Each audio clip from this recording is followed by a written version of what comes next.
નમસ્કાર દર્શક મિત્રો, લોકસભાની અંદર હાલમાં શિયાળુ સત્રમાં હંગામો જોવા મળી રહ્યો છે.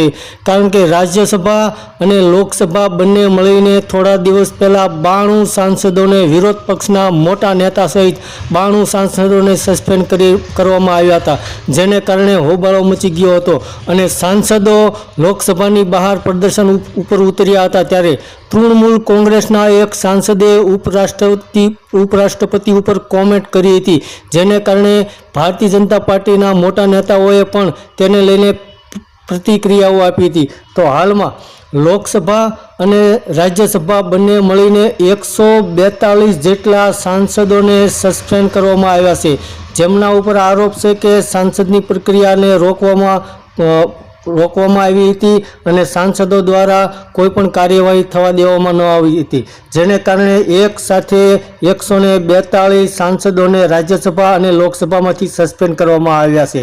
ધન્યવાદ દર્શક મિત્રો.